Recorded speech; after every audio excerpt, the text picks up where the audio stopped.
Oh, here, is it? Okay, so I thought to give a talk about epilepsy and driving.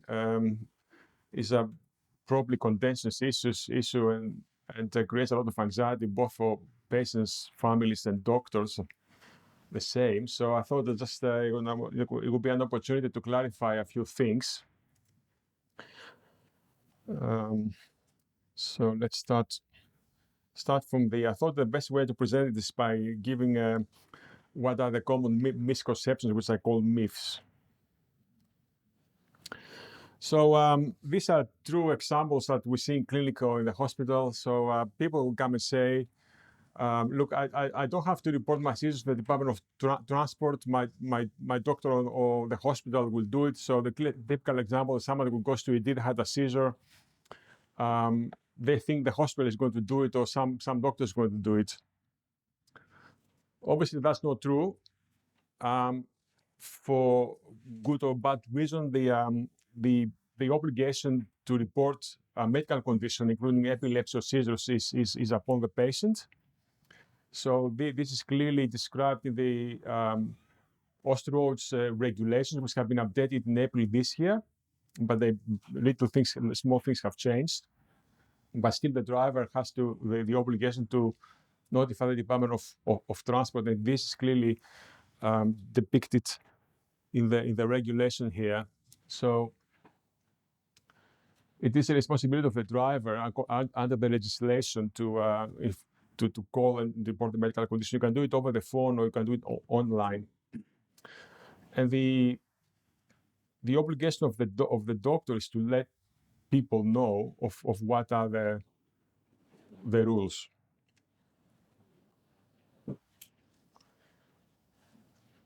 So this is an example of the online on the website. Actually, if you go to the Department of Transport here in WA, you can do it online. So I think it's pretty straightforward. And then what happens after that, the Department of Transport would send you a letter to fill in, and then you need to complete some information, then send it back, and then it's up to the GP or the neurologist to fill it in. So the bottom line is that if you are told by the doctor, let's say the neurologist or the ED physician or whoever, or the GP, that you cannot drive because you had a seizure, it is your legal responsibility to notify the Department of Transport or the relative authority in your state and let them know of the problem. And then it's up to them how to take it further. So myth number 2 is people think, oh, I have an aura and I can have enough warning, I can stop the car, I can control the car. I've had it before. I know my seizure is coming, I can for sure I can drive. Unfortunately, that's not true. And to be honest, it doesn't matter for the law. Let's say for the Department of Transport, it doesn't really matter if you have an aura and if you say to them or to the neurologist, I can control the car, is no problem. Then they're not going to believe you. Anyway, it is not anywhere in the regulation, but it is based on science, right? It's not just somebody pulled it out of a hat and say, look, I decide like that, and this is what it's going to be. So there was a study where they had 215 people, as you can see here, with epilepsy, of course, who had a history of a seizure while driving. And 141 of them had an accident. So these were the cases, and the 74, like a third, had no accidents, and these were the controls. So they said, okay, this is the people who had the accidents, this is the people who had no accidents. Is there a difference between these groups? So with regards to the seizures or the auras, okay? And the 40% of people with epilepsy said that the aura duration was almost always long enough to protect themselves if a seizure led to loss of consciousness. And the percentage, the proportion was similar between the two groups. So around roughly 39% of people who had an accident said this. I have my aura is long enough to protect me from the accident, and the 40%, 42% who didn't have an accident, they had the same. So the groups did not really differ. So it doesn't really make a difference statistically if you think you have an aura that is long enough for you to stop the car or to control the car and avoid an accident. And I think that the general kind of rule of thumb is that if you for private standards, the Department of Transport thinks that if anybody who has an accident, actually, if you have a seizure while driving, there is a 50% chance that you have an accident for private standards. And if you drive a truck, or if you have a commercial license, you drive a much bigger vehicle, then they say it's 80% chance that you have an accident. So people don't like that. So the fact is, the driving is a complex activity, right? It's a lot of things that we have to do when we drive, and we need to, as individuals, as drivers, we need to manage a lot of information. It's the visual information, hearing. We have to have special awareness. We need to know where we're going, etc. So there's a lot of cognitive processing that goes into this, and a lot of coordination between our senses and the muscles and our arms and legs. So if this cognitive process is interrupted by the seizure, then the outcome may not be as good as we think it would be. So, for example, first of all, when you drive, you need to see things, you need to hear things, so you need to be aware of your environment. Everything goes through the brain, then the brain has to say, okay, you turn your wheel like that, you move your arm, or you put your leg to the brake. So then in the meantime, you need to figure out where you're going, if there is a place for you to stop, depending on the speed you're going, and depending if you're on the motorway or on another road. So it's a lot of things. It depends. You have to manage the traffic. Are there other people around you? Are there pedestrians and stuff like that? So it's a very complex issue. So it's not straightforward. So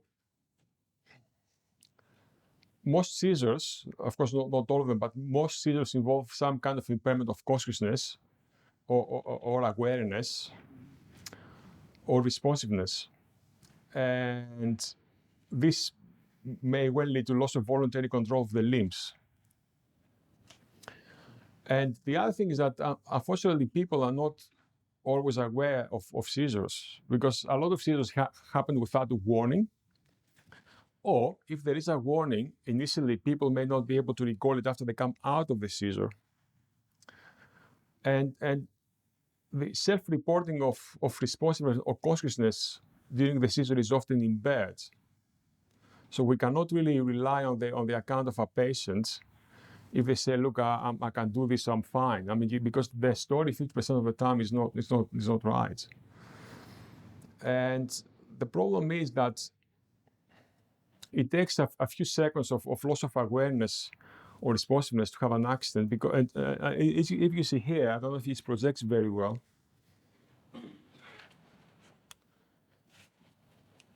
This blue thing it says what is the thinking distance. So let's say you drive normally, you see an obstacle. Thanks.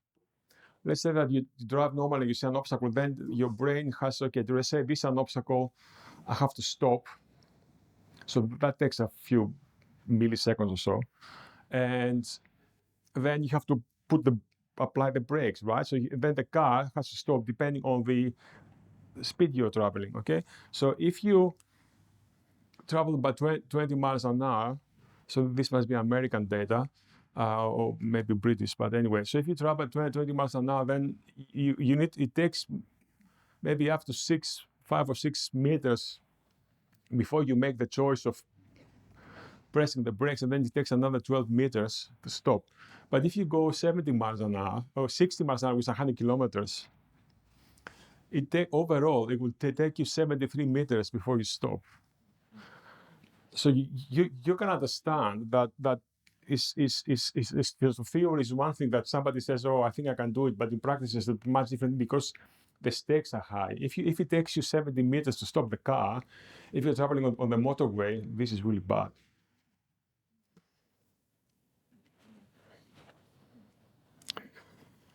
So, myth number 3. So, people, we all drive all the time anyway. Oh, sorry. Nope, good yet. Of course, we all drive pretty much daily. And people say, look, I haven't had any accidents while I was driving, so I only drive. So distances, I drive with my farm, or I drive from here to the shops or something, and therefore, why should I be allowed to drive? Again, the Department of Transport doesn't care if you drive 10 meters or 100 kilometers. I mean, they don't care. The rules are applied for everybody. And the way they think about it, of course, first of all, they cannot check if what you're saying is true, and nobody can, right? I mean, and you may have good intentions, but it may not work all the time. So the Department of the driver licensing authorities say, okay, the average person, they assume that the average person drives 1 hour a day for the private standards, right? So if you're an ordinary driver that you go from home to work or do your shopping, it's like they say, okay, it's roughly an hour per day. And they accept a risk, right? They don't say they have to have zero, that they have to be there has to be zero risk. They say, okay, there may be up to 20% risk a year that you may have a seizure. So there's a cutoff, and they say, okay, if there's a 20% seizure risk in a year, then obviously you have to divide this by the days and the hours. So obviously for the time you're driving, like for that hour per day, it's a very minuscule risk, but they accept there is a risk. The risk for commercial standards for trucks, for example, is 2%. So they don't want to take any risks there at all. But there is a risk. And this risk is basically because even if you're absolutely healthy with no type of epilepsy or anything, you can still have an accident, right? Because you are healthy, it doesn't protect you from having an accident. And as I said before, the severity, it depends on also take into account the severity of the consequences. So, if you drive a car, okay, it's a sort of smaller vehicle, they say it's a 50% chance you have an accident, and how much damage can you cause? You may end up in a pileup, but if you drive a truck, just imagine the pileup of that. And also what they take into account is that the studies have shown that around a third of seizure-related motor vehicle accidents are associated with a severe injury to the driver. And of course, they say, okay, the risk is the likelihood of the overall risk is the likelihood of the event. So what is the chance of you having an event, which is 50%, as I said, or 80, plus the severity of the consequence, right? So now I think I'll take that. It doesn't project very well, but here they going back to this sort of how much time I spend on the street every day, on the roads every day. There'll be some analysis, and of course, if you drive longer hours or more frequently or greater distances, then there is a higher chance you have an accident. But it's not that the increase is not that great. I mean, it doesn't really matter so much if you drive little or short distance or long. I mean, it does matter, but the difference is small. So that's why I guess is the Department of Transport or the Driver Licensing Authority, they don't really take into account how much you drive. So the fact is that I would like to know the number of trips, the distance of time traveled per day is not contributory to the Driver Licensing Authority decision-making process with regards to driving with epilepsy. So the other great myth is the one I love most, but probably not. I'm sure it has happened to some of you. So you go to the GP or you go to ED, you had a seizure, unfortunately, and they say, oh, you cannot drive until you see the neurologist, and the neurologist will clear you. And then obviously the problem is to the neurologist, right? The other guys are fine. No bad news to anybody. So again, as I mentioned before, the Department of Transport has to make the decision. We're not, we work for the Department of Health, not for the Department of Transport. That's the truth. Our role is to inform people of obviously to make a diagnosis, say, okay, you have epilepsy, for example, and this is the type of epilepsy you have, and according to these are the rules, and you fit there in that box. And this, as far as it goes, then is the responsibility of the person, the patients, to report the condition and follow the advice they get from the Department of Transport. So no neurologist can clear anybody for driving. They just can give them the right advice.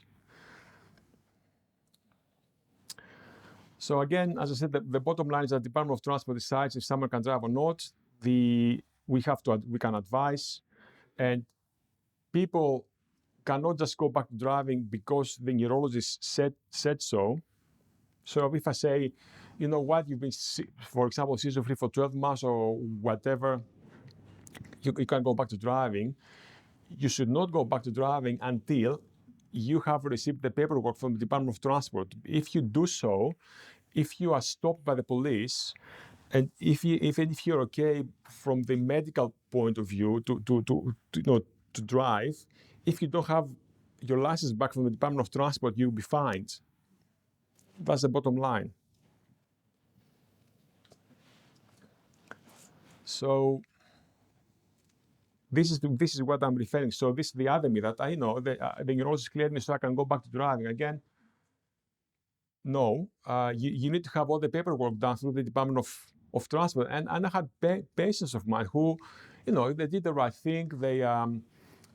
They called the Department of Transport. They reported the seizure, and then especially for some of them who live in the regions, they had police turning up on the door, and they say, "Oh, give us your license." And I had a patient from somewhere up in Broome, I think, who, they were sort of close to a 6 month, so they could theoretically go back to driving, and the police revoked the license the day before the 6 months. So the Department of Transport works in mysterious ways, but it does work. So anyway, you do need to have the driver's assessment form completed by your GP or the neurologist. It depends what the Department of Transport requests. Sometimes they leave it up to the GP, or if they leave it generically, sometimes they say it has to be a neurologist. And the patient needs to have the license. They need to hear from the Department of Transport before they can go back to driving. So the other myth is somebody has let's say a blackout, right? And they say, oh, you know what? I don't think I had a seizure, so why can't I drive? So if somebody has some kind of a collapse or episode of loss of consciousness, and we don't really know what was that? Was it a seizure, or was it something else? It has to do with the heart or something else. We call it a blackout, right? And a blackout, if you read the definition in the book for the Department of Transport, then it's quite a broad definition. You don't have to collapse. You just have to have some impairment of consciousness or awareness, right? So it is a basket where we put all these sort of unknown collapses or blackouts or any sort of episodes where something happened to the person, but we don't know what. This is a blackout.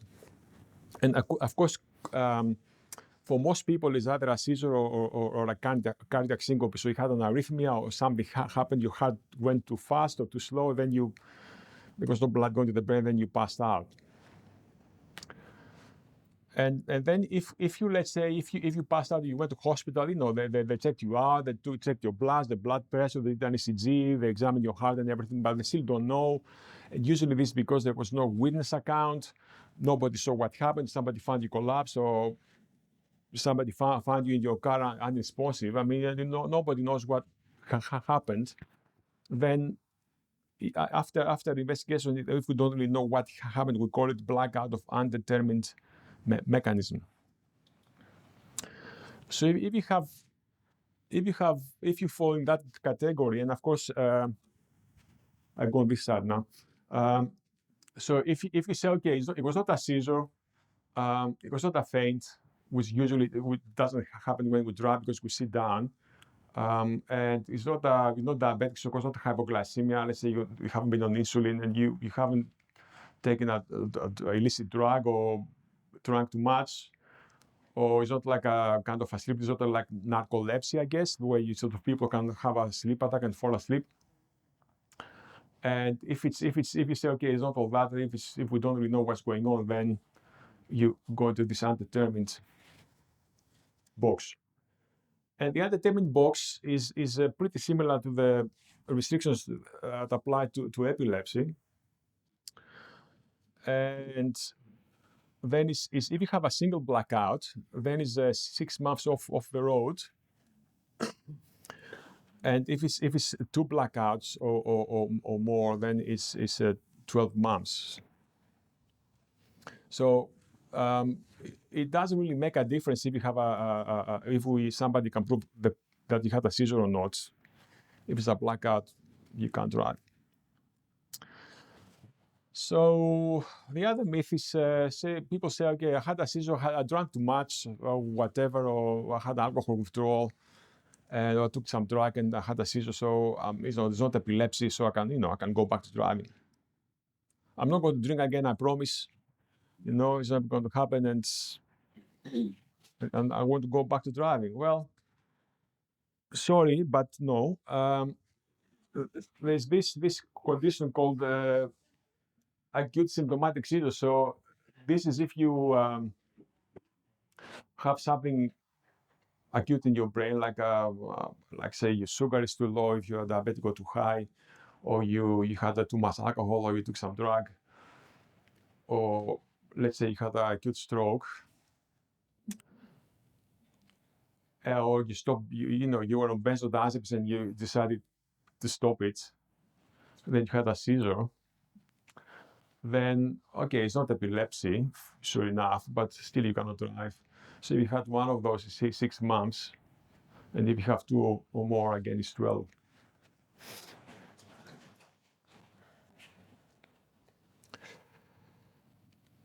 So the other myth is that, of course, some people do not feel obliged to do the right thing.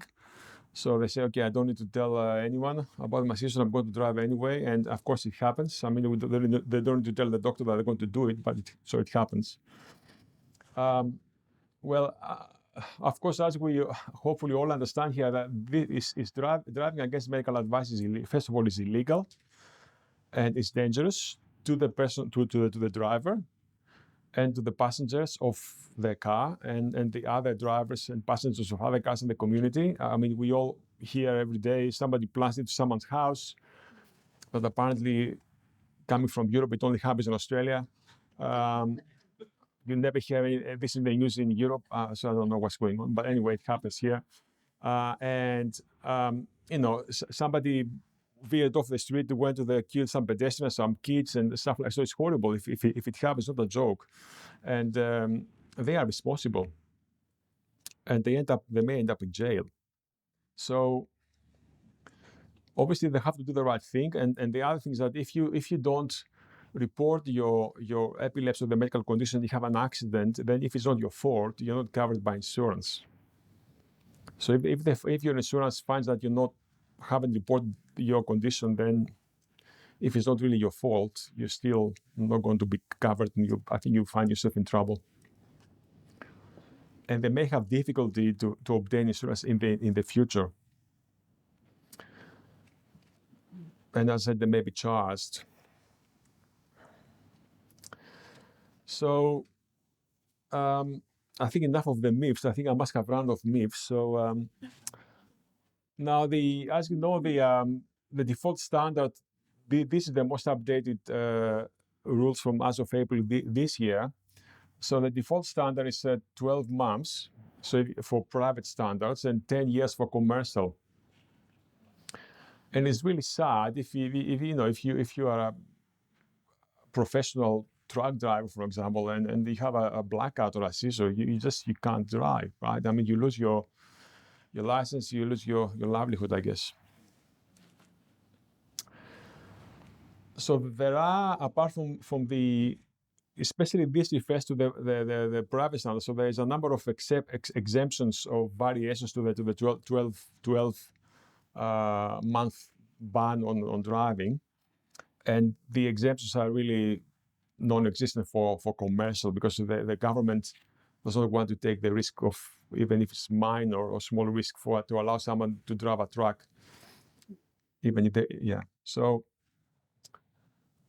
if you have newly diagnosed epilepsy and somebody puts you on anti-seizure medication for the first time, then this is epilepsy treated for the first time, and then you need to, it's a 6-month ban from the time you started treatment, not from the time you had the seizure, but from the time you started treatment. Now, from that time that you had treatment, the clock is ticking. So if you have another seizure within this first 6 months, then you have to remain seizure-free for 6 months from the date of the last seizure before you can go back to driving. And they say, they do that because you say, for example, when you start medication, we start from a low dose and then gradually you increase. So if let's say you didn't have enough medication in your system or whatever, then you had another seizure, they accept that. But if you have a seizure after the 6 months, then it's 12 months.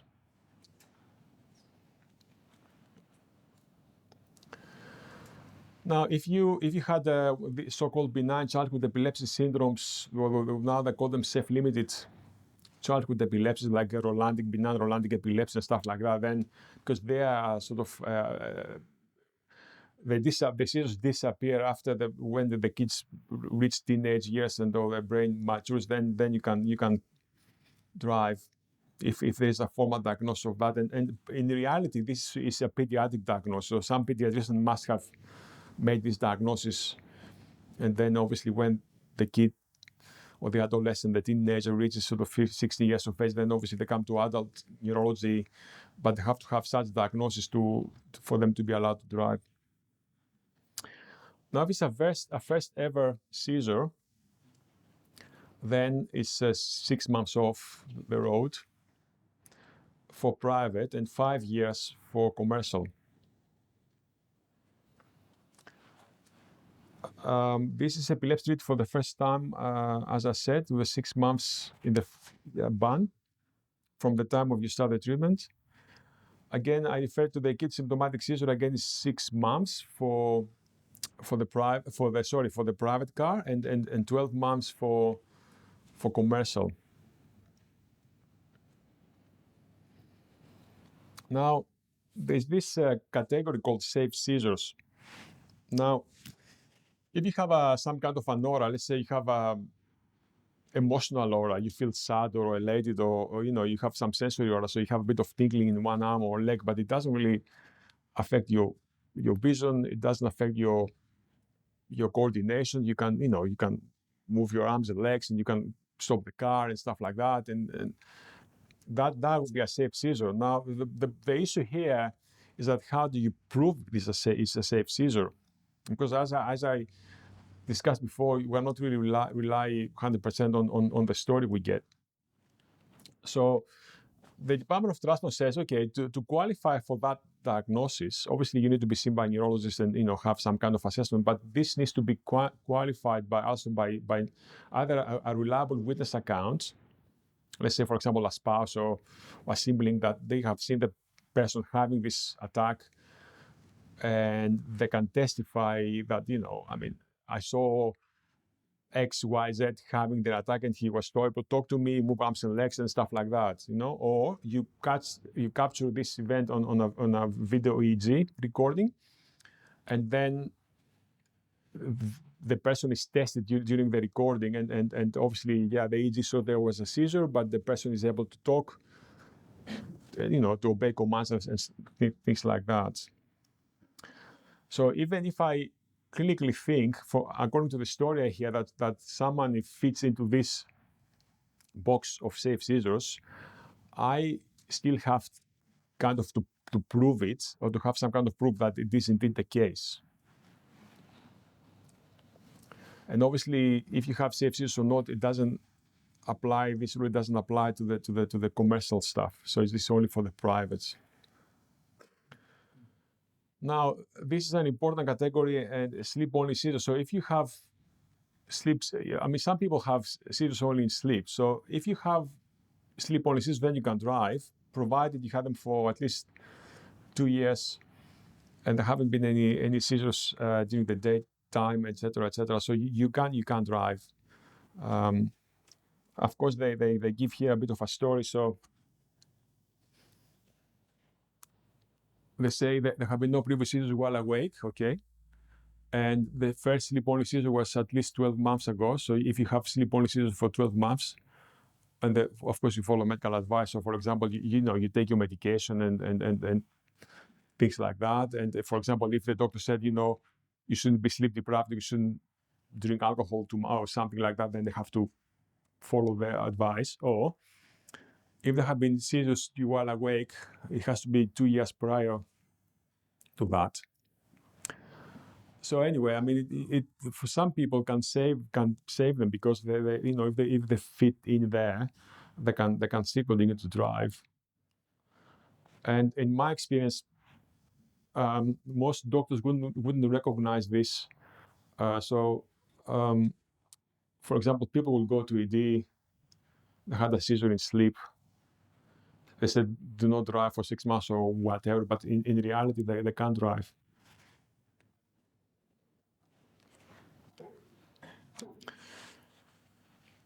Now, if you have what is called breakthrough seizures, which is basically, you've been seizure-free for a long time, and then suddenly out of the blue, you have a seizure, which is basically, if you have been seizure-free for a year or more, then the rules are much more flexible, I think, there. And if there is a known trigger, let's say you ran out of tablets, forgot to take them once, or there was some other, like you had an intercurrent illness, for example, you had a gastroenteritis, you couldn't absorb your medication, right? It happened, so you had a chest infection. Then it's 4 weeks. If there is no identified cause, it just happened, you took your tablets and you were otherwise okay, you were going about your day, there was nothing that we can pinpoint, then it's free. And now there's this sort of this box, exceptional cases, which is kind of a mystery box, because it allows basically the Department of Transport to consider individual cases if the doctor thinks that they have seizures but they're not put them at risk of an accident. Now, obviously, there is no guidance, so it depends on the Department of Transport if you're going to accept it or not, if you make the case. But theoretically, sometimes for example, for people who have seizures every 10 years or something, or I mean, there are certain conditions you can discuss. We can say to the Department of Transport, look, I think this person may, because it has an exceptional case, and then they have to make a decision. Now, epilepsy surgery, obviously you had the talk in the morning. Again, you need to be seizure-free for 12 months after the surgery. I'm not going to go too much into this.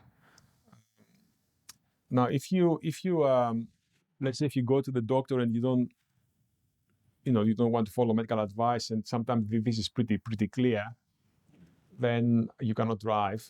And usually, in this circumstance, I think most of us would call the Department of Transport and to report the patients, because we think if we think a person is dangerous, it puts others to danger on the streets, on the roads, we will report a person. Now, if the information is completely unreliable and we cannot make heads or tails, then then it's again, I don't think you can be deemed fit to drive. So there has to be some sort of good documentation where the doctor, the GP, or the specialist can make something out of your condition, right? And again, of course, it is important to comply with medication, right? So you need to take your tablets, and a lot of times, in reality, people, especially young, adolescents and young people, they forget, they go out, they party, and they forget to take the tablets, so the trouble, they don't take them, they have seizures. So you have to follow this. You have to take your medication. We all can forget once or twice, but if it happens again and again, obviously you cannot rely to this person, no matter the kind of story they give you. So I don't think they should be allowed to drive. Again, when you've been seizure-free for a number of years and somehow you decide with your neurologist to withdraw medication to reduce it, then you have to you're not allowed to drive for the time of withdrawal. So when you go down the doses, and then for 3 months after you stop the medication. And the same for the dose reduction. So if we say, okay, we decide to, you've been on medication X and you have this dose, and we may be considering of stopping it altogether, but we want to be sure we do it stepwise. Then let's say we cut down. Then again, you should not drive for 3 months. If you have a seizure causing a crash, which happens more often than you think, then again you should not drive for a year. So let's say if it's a first seizure and you crash the car, it's a year. It's not 6 months. Now, functional seizures, this is new. So if you have what we used to call before psychogenic non-epileptic seizures, so I call them dissociative seizures or functional seizures. So it's non-epileptic. Then it's, they say 3 months. Before this rule came, I used to just follow the epilepsy guidelines with the 6 or 12 months anyway. So because you don't really know what to make of this. This is a condition that is difficult to predict prognosis, difficult to prognosticate, and it's difficult to see how it's going to go. And some people may go free of their attacks for some time, and then they have a recurrence of their attacks. So, but anyway, the Department of Transport says 3 months. And then they say about the resumption of unconditional license, then if you certain criteria there, and if you've been seizure-free for a number of years, and there have been no seizures for at least 5 years, and you've been off medication for at least 12 months, then you have an license back. Just to say that the government has some schemes for travel assistance, like tax subsidies and Centrelink. And yeah, basically the conclusion is that the driving assessments that the doctors are asked to do rely on accurate information. In practice, the information we get when we see someone may not always be available. It is always best to have a witness account of someone who has witnessed the event. And in clinic, we often try to call someone or obtain some kind of statement from someone who has witnessed the event. Sometimes it can be very tricky, or let's say not straightforward, to fit someone in one of these boxes you saw before. This is especially the case if the person has more than one condition. And it takes time to complete, to put all this information and try to make sense of it. And I guess at the end of the day, the reporting responsibility lies with the patient, and the Department of Transport is the final arbiter, so they have to put the stamp on it. Thank you very much.